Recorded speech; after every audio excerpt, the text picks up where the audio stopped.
it can work. So I think that makes us more resilient. I thought we were going to go on your second one, which I'll go there before you.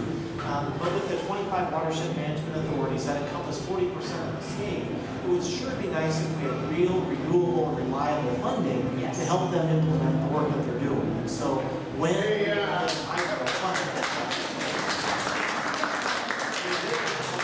is getting to a point maybe beyond ridiculous that IWIL has existed for as many years as it has, and yet we still haven't gotten a program like that. So another audience question that kind of fits on what Laura mentioned about the farmers being creative and going to that multi-cropping, but also what cities are doing.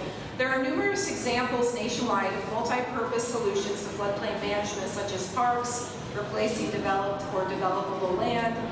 City Park in Iowa City serves that purpose. I also believe the River Crossings Park behind us here is also available to, it can be flooded, but it's also a beautiful place to go. Are there ways to get communities to be more creative in finding these solutions? I don't think creativity is a problem. I will tell you up where I live, they would love to do that. It's funding. So it's, right now, it's either or, right? So if I want to prevent floods, right now, some of the funding sources that are available for communities are restricting them from creating anything that is multi-purpose.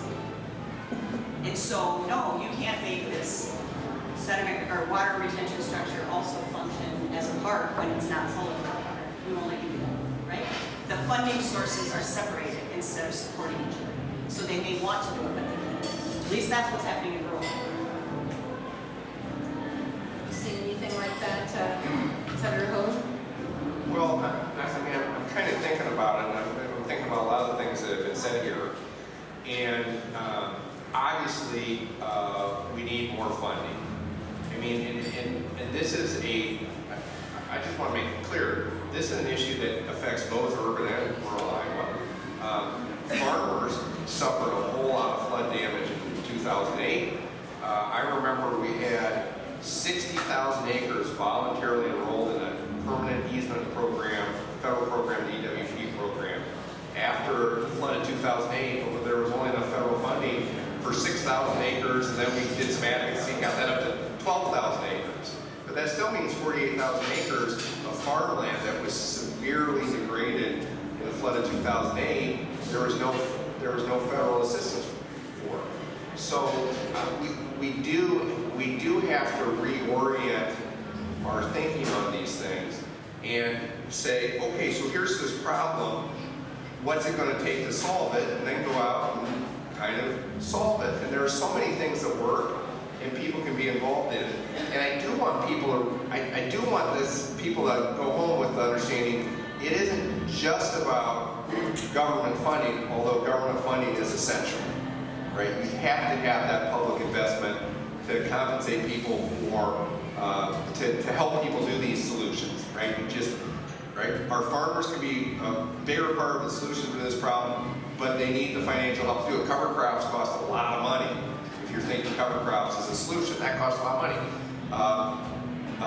Bioreactors cost a lot of money.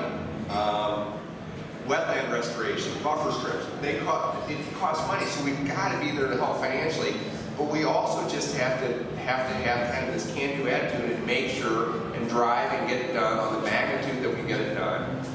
Otherwise, we set ourselves up just for repeat flood damage. And I guess this is an old saying, fool me once, shame on you, fool me twice, shame on me. I mean, we have to take ownership of this.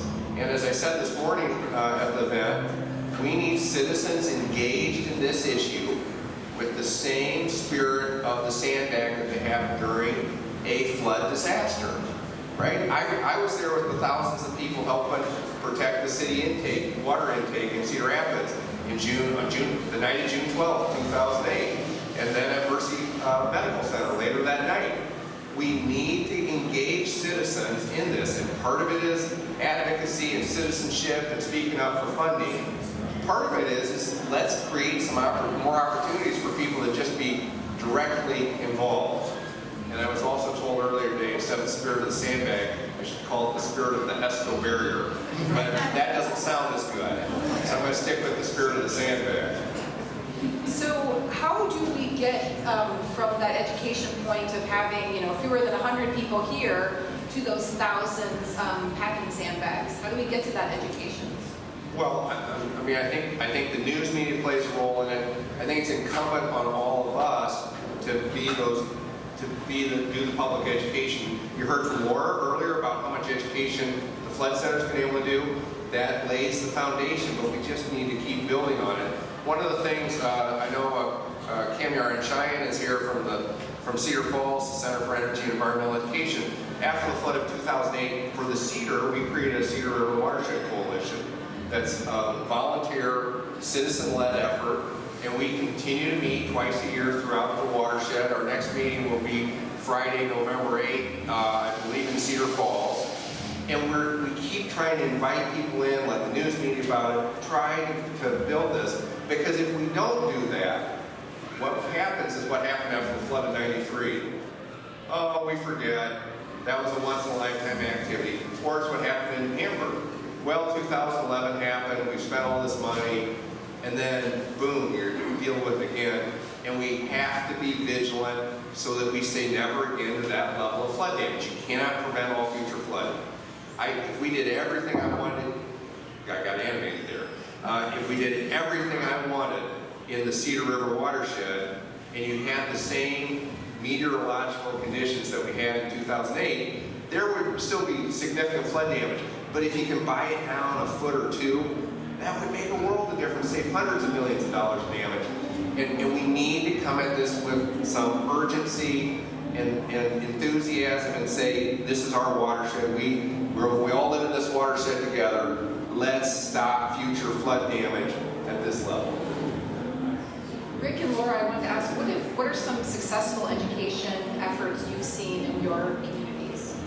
I feel like I'm talking on that way. I can start. I'll go back to our flood mitigation projects that we've done.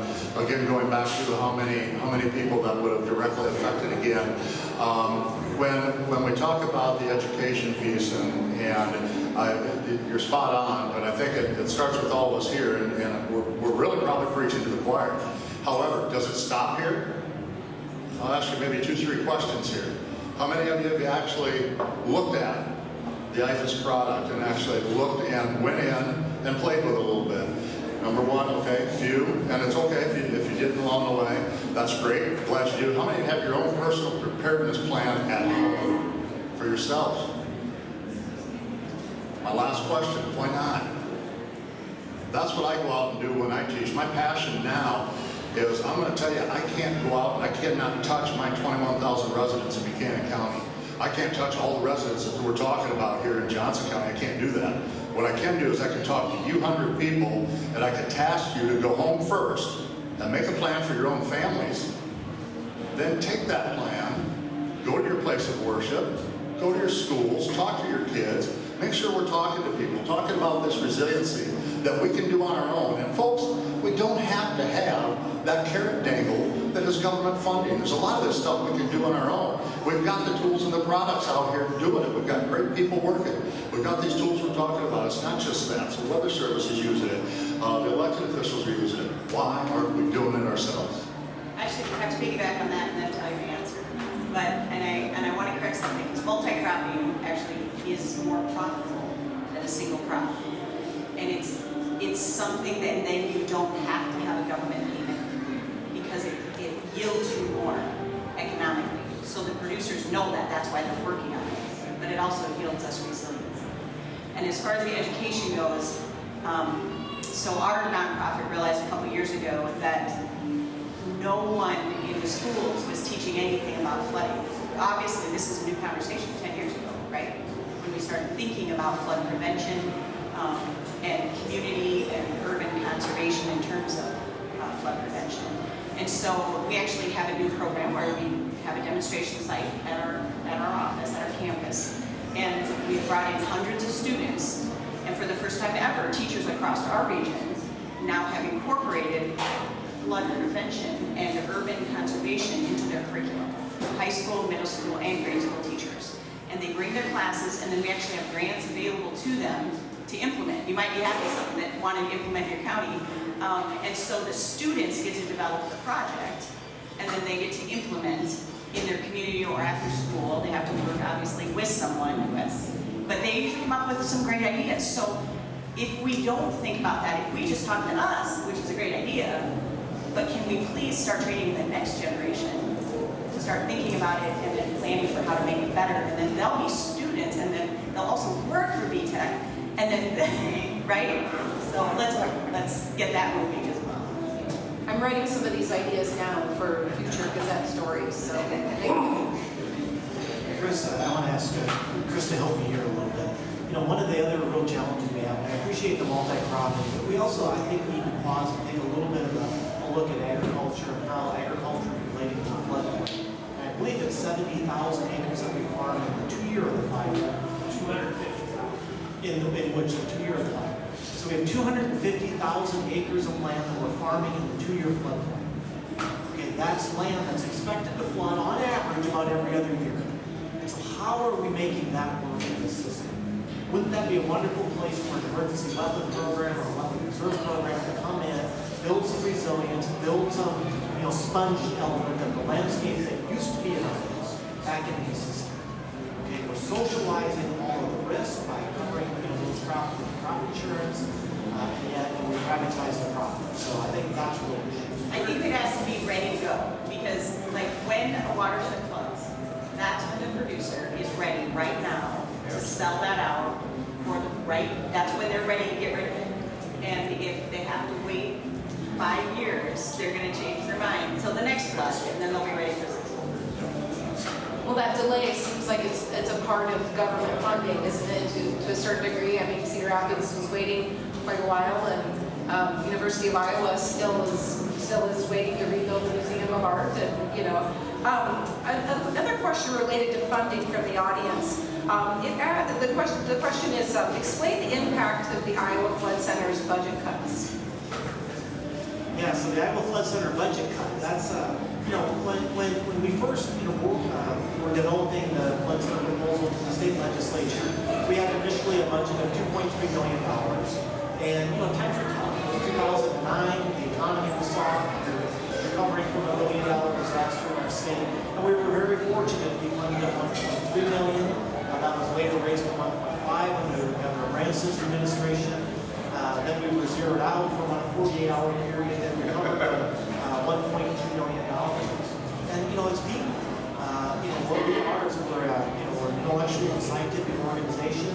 So it's taking people out of the picture. It's those people that are serving Iowans. The products that we put on the street are limited. We have additional increasing cost every year with the number of sensors that we continue to add to the fleet of sensors that are deployed. We have a major renewal that we need to do in some of the sensor technology upcoming. And again, I think for the $1.2 million that we're funded at, we really do work with a sense of stewardship back to the state of Iowa, and our budget should be increased. Just waiting there in case anyone wants to applaud.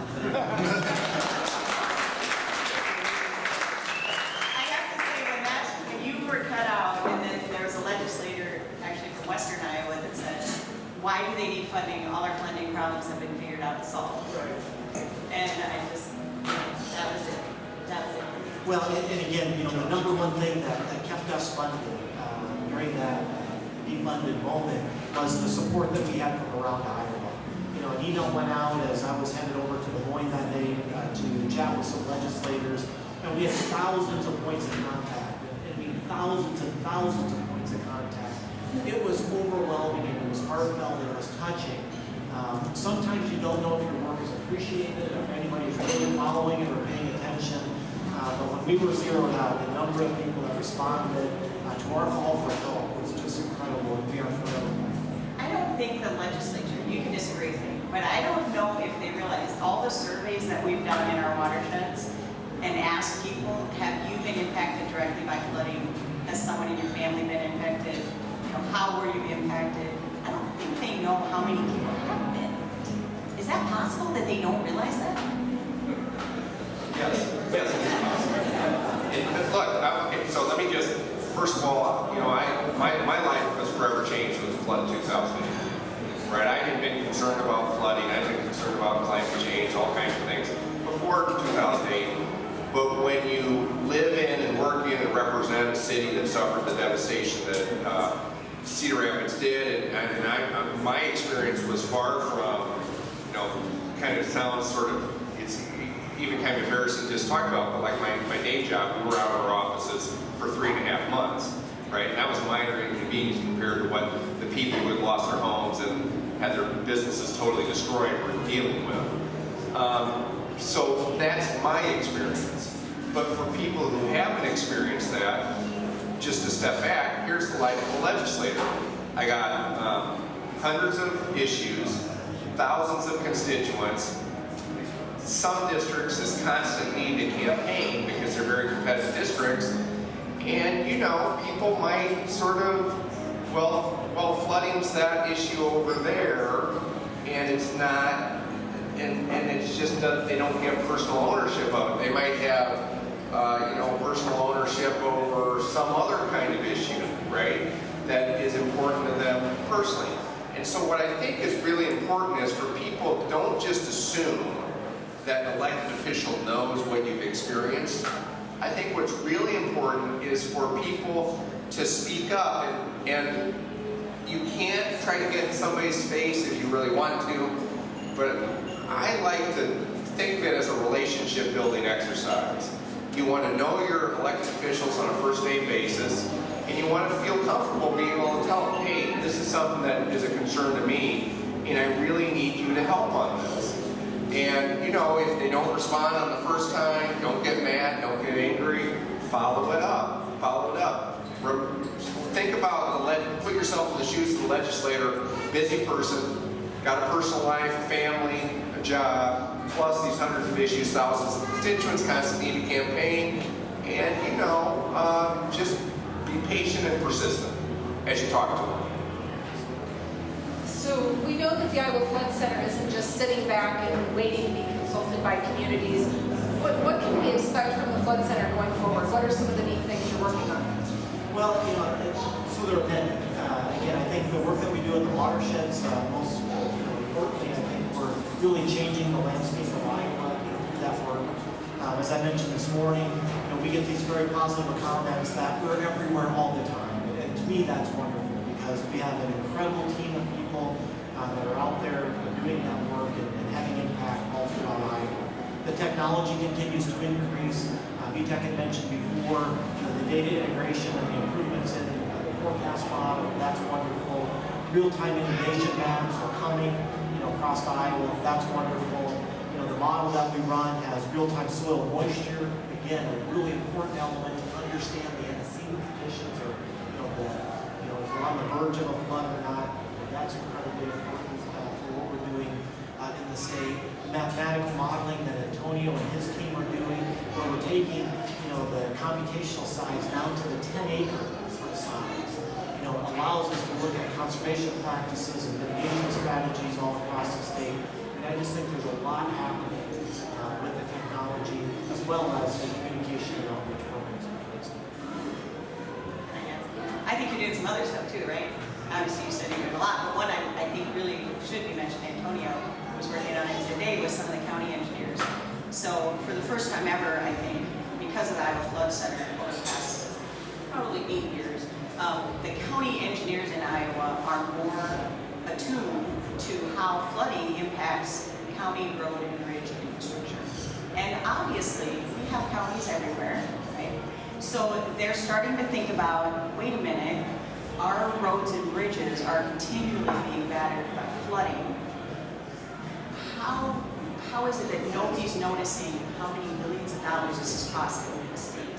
And what needs to happen to change that? So all of a sudden, you've opened up a new sector of the population that never really considered that you could prevent it or reduce the economic and environmental impacts of flooding. They never knew before, right? So the county emergency managers are out there on their own trying to deal with the big mess. And now, because of your work, you have brought in new thought, new sectors of the political society, agencies, everybody, right? All different sectors now. And that moving forward, I think, as you work on that more, will have an even greater impact on the awareness of it's because now it's their taxpayer money in every county, right? Well, and I just have two things to kind of add to that. First of all, the Flood Center is going to be doing a program for the Iowa League of Cities coming up here later this summer. And that's a really important educational opportunity to reach city officials. And that is important. And I'm having a Rick Perry moment. For those of you on the inside, I can't remember the second thing I was going to say. It was a good one, though. Oh, I remember what it is. You know, you talk long enough, and those things come back to you. You know, here's another policy that we really need people to speak up for. We do not have emergency management considered an essential service for our counties across the state. It's an optional essential service. Well, why wouldn't emergency management be an essential service for every county? It ought to be, and we ought to get that done, hopefully in 2020.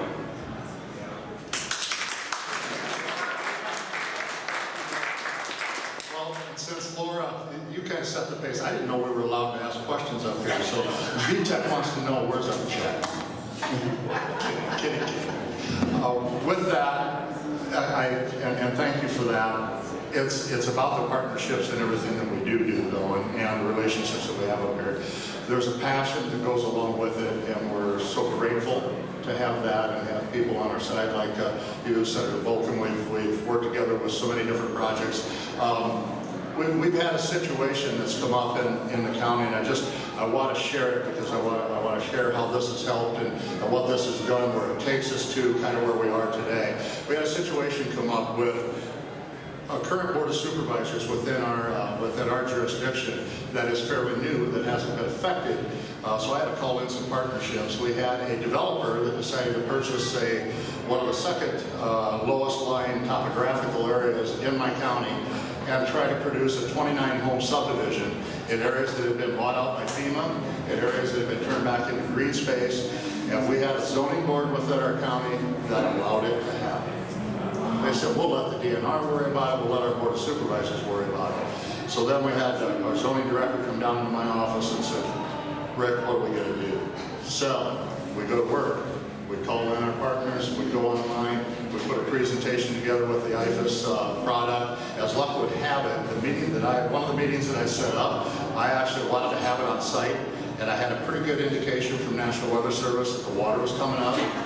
Our flood limit in Buchanan County is at 12 foot. We have to take action at 8 foot. The road access to this particular property goes underwater, 4 foot under the flood level. Guess what happened that night? The next morning we couldn't get to the property. So they paid attention, but we had to show them. We showed them on our graphs. We showed them just by taking the slide rule and say, this is what's going to happen. This is not a good idea. We've already bought some of these properties out. We don't think you can do it legally. We know you shouldn't do it morally. I'd be hard pressed to ever do a little mitigation project in my county ever again if you allow this to happen. So that's something we've done with them. So the That's a great partnerships. example. I wanted to finish up tonight just asking each of our panelists, what is one thing you'd like the audience to take away from the presentation? I'll look down this way. Well, I'll go first. Maybe I'll talk long enough, I'll run out of time for the other people. I want to go back to this personal effectiveness that you can have, right? That's what you need to take from tonight is the Iowa Flood Center is great. You need to support it, but there are so many other things we need to do. Think about that sandbag experience you've had in your life and get engaged and make a difference. And if you're having trouble, you got lots of partners you can talk to figure out something, a role that you can have, make a difference. What's going to take is that sense of ownership of our own watersheds. And if you don't take the step and say, you know what, we need to address these problems before the next disaster, there's a strong likelihood that they won't get addressed. So you can do it. There are all kinds of people here. You can contact me and I'll make suggestions to you about how do you do that, how do you get started. I'm sure everybody else in this room, the Flood Center will help.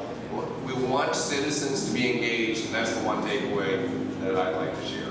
Thank you. Ditto. With that said, I'll add one thing to that along the way. Also within your responsibility, think about that come election time. Yeah.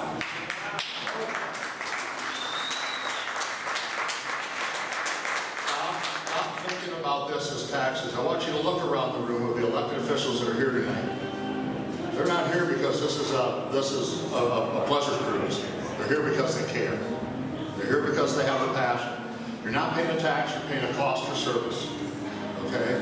You folks decide what that service is going to be that you're going to pay for. Okay? They're doing good things out here. They're helping enable communities to be able to do that. Take that responsibility, as the senator said, take that responsibility home. Talk to your families, talk to your other partners, reach out. If you don't know who your emergency management coordinator is, you better learn. If you don't know who your fire chief is, you better learn. If you don't know who your EMS provider is, you better learn. If you don't know where your 911 call goes, you better learn. We don't think twice about putting OnStar and those types of things in our car that will call 911 for us automatically. And how much funding does 911 systems get from OnStar? Anybody want to guess? I'll give you a clue. Zero. But for the cost of a Happy Meal a month, you can enhance your 911 systems yourselves to give you that same luxury that you have in your car calling 911. So that responsibility is on you. It's a cost for service. The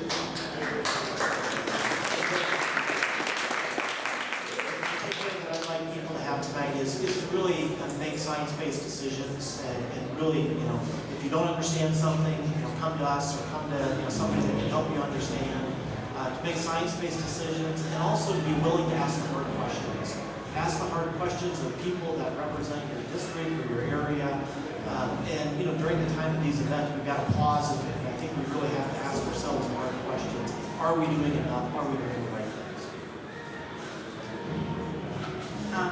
So I would say, understand how to speak with context, no matter who you're talking to. So if you're talking with your county engineer or your board of supervisors, talk to them about the impact, you should be able to quantify that flooding has on their roads and bridges. That's their biggest budget item, right? Be able to talk, speak with context, no matter who you're talking to. I would advise that, whether it's the producer or the community upstream, try to do that. Turn it over to Larry here to wrap things up. Great, thanks, Aaron. I just, we've had an opportunity to be together, many of us, for the entire day, and we've tried to thank each and every person and organization that's been supportive and partnering with the Iowa Flood Center over the past 10 years. So I won't go through that long list again, but I did want to mention the Gazette tonight and KCRG, who have just done absolutely wonderful service for us today in communicating the anniversary of the Flood Center out to Eastern Iowa. So we're very appreciative of that. So a round of applause.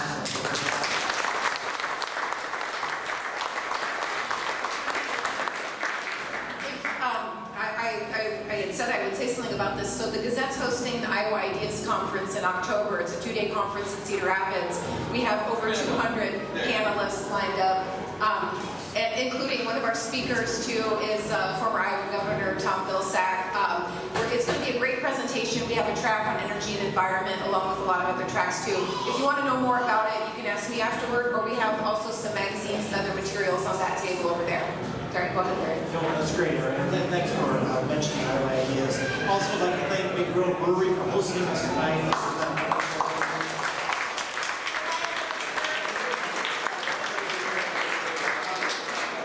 We're going to be serving cake and ice cream here in a minute, birthday cake for the Iowa Flood Center. But I'd particularly like to thank Brianna Shea, who was the first one at work this morning and likely the last one to go.